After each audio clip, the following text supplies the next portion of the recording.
De los 8 becarios que estuvieron en Berlín el año pasado, en otro lugar, bien menos allá, que te invito a subir, nos va a contar un poco las experiencias de este viaje. ¿Bien? Gracias, buenas noches.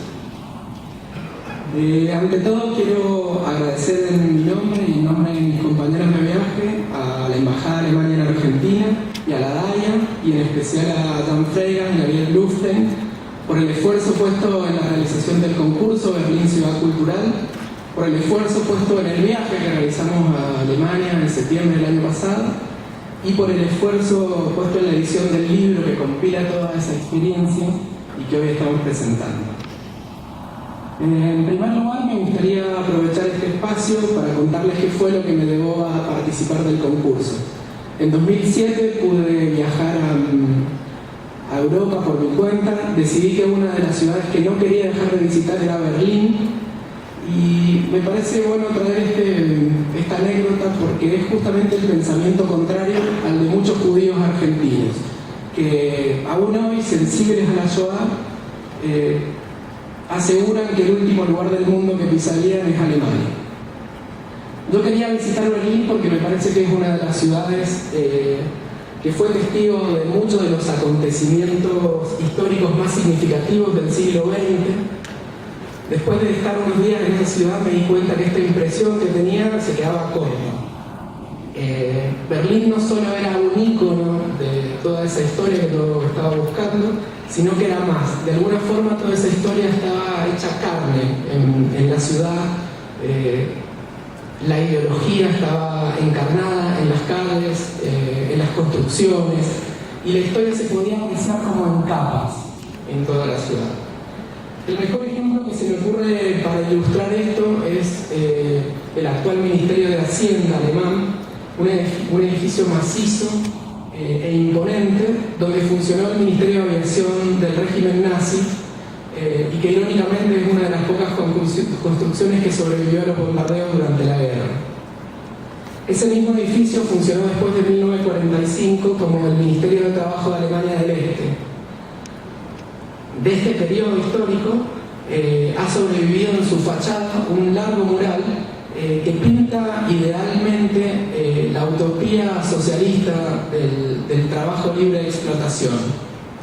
Justamente enfrente de este mural y sobre una gran vereda descansa una inmensa fotografía también que retrata una huelga en los tiempos de la Berlín soviética. Como se puede ver en este ejemplo, es posible identificar capas de historia en cada edificio de la ciudad, y de esa manera la historia me da la sensación de que se hace carne en toda la ciudad. Me llamó la atención este memorial sobre la huelga, que es al mismo tiempo simbólico y desgarrador, que resulta casi invisible a un visitante que camina en la ciudad distraído. Y es esta característica de los sitios memoriales de la ciudad la que convierte a la memoria en la segunda gran protagonista de Berlín. Son todos memoriales que exigen ser encontrados por un visitante que la recorre interesado y que impiden no sentirse de alguna manera implicado con lo que está comunicando, despertando así una reflexión histórica, pero también una reflexión humana. Otro ejemplo de estos memoriales, tal vez el que mejor representa esta idea, es la pequeña ventana sobre la explanada de la Bebelplatz, la plaza en la que los estudiantes nazis quemaron los amenazadores libros de la biblioteca de la Universidad de Humboldt en 1933. Es una ventanita casi imperceptible en una explanada. Una ventanita opaca a través de la cual se puede ver un sótano pintado de color blanco, en la que hay una biblioteca también de color blanco, y es una biblioteca que está vacía. Es un memorial sutil, simbólico y desgarrador. Me gustaría aprovechar este espacio también para recuperar una frase que a los editores del libro les pareció que representaba los objetivos del viaje. Escribe porque siente que no hay mejores materiales para construir puentes que la experiencia y la palabra. A partir de esta idea voy a terminar recuperando parte de los puentes que construyeron mis 7 compañeros de viaje. Lili Madel se pregunta en su ensayo si la democracia puede prevenir fenómenos totalitarios, y encuentra en las distintas instituciones que visitamos en Alemania la intención de fortalecer la autonomía individual los ciudadanos de distintos orígenes para prevenir la irrupción de ideologías que nieguen al otro diferente. Por su parte, Gustavo Fromm reflexiona sobre los límites de la educación de la Shoah, preguntándose cómo asegurar que estos aprendizajes lleguen si en el intercambio pedagógico nada está realmente garantizado. Recupera el relato de algunas personas que tuvimos la suerte de conocer en el viaje, que nos contaban que muchas veces este tema deviene rutina, repetición, agotamiento en el currículum escolar. Un camino posible, dice Gustavo en su ensayo, es el que realiza la organización 7 veces Jóvenes, que intenta conectar lo sucedido en aquellos años con la experiencia real de los chicos actuales, de modo que el recuerdo sea un recuerdo activo y produzca sentido en las identidades juveniles contemporáneas. Con un anclaje en su biografía familiar, Alejandra Chernisky se encuentra en una encrucijada temporal el día que visitamos el campo de Dachau. Ese día su hijo mayor cumplía 10 años y ese mismo día, 3 años antes, fallecía su padre. Se mezclaron varias sensaciones, cuenta Alejandra muy íntimamente en el ensayo: la vida, la muerte, la memoria, con la postura firme de que los hechos humillantes y terribles allí ocurridos no vuelvan a suceder.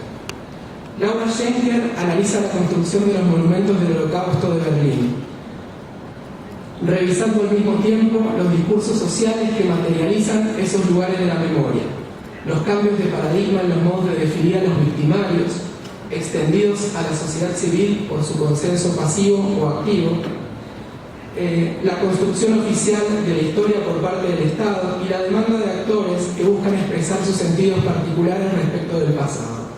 Laura toma como casos el monumento que recuerda a los homosexuales asesinados por el régimen nazi, construido justo enfrente del monumento a los judíos asesinados en Europa, y las piedras del tropiezo, baldosas ubicadas en las veredas de Berlín, que marcan los lugares donde vivían las personas antes de que fuesen separadas de la sociedad y que particularizan la idea de que allí hubo un vecino que fue ausentado. Daniel Cantor toma la palabra alemana que se traduce como enfrentarse al pasado y se pregunta qué será de esa palabra tan larga, de ese enfrentamiento con el pasado, cuando ese pasado empiece a quedar ya muy atrás en el tiempo. En este sentido, en su ensayo destaca la labor política del Parlamento alemán respecto de las declaraciones negacionistas del gobierno iraní y recupera el trabajo de una iniciativa no gubernamental que surgió como una reacción a los ataques a las sinagogas de Estambul en 2003 para hacer frente al creciente antisemitismo que se veía en Berlín.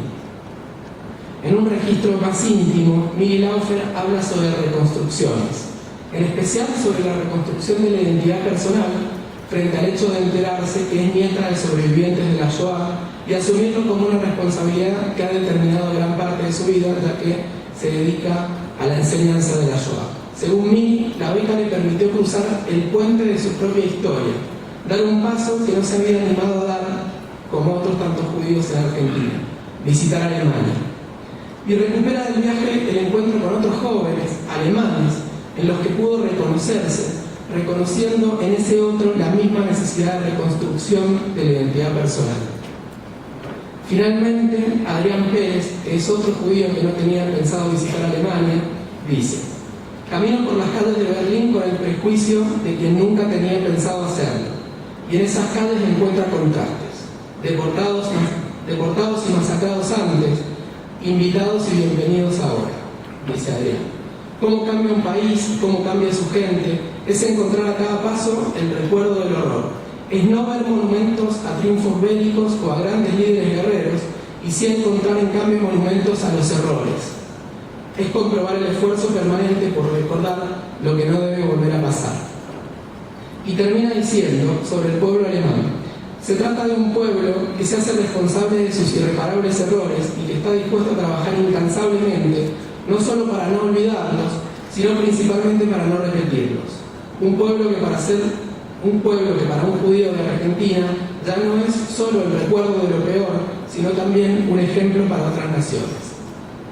Vuelvo entonces a citar del ensayo la frase que parece ilustrar estos puentes, esta vez dentro del párrafo que le sirve de contexto. De regreso en Argentina, cada miembro de este grupo escribe. Escribe porque sabe que su relato será una tabla de madera más que ayudará a atravesar el puente. Escribe porque siente que no hay mejores materiales para construir puentes que la experiencia y la palabra. Escribe porque caminando Múnich o reflexionando Berlín, ha sentido la necesidad de construir puentes con los otros y para los mismos. Puentes con quienes comparten un pasado trágico y puentes con quienes habitan la incertidumbre. Escribe puentes para seguir pensando en los judíos. Escribe para construir puentes consigo mismo. Muchas gracias.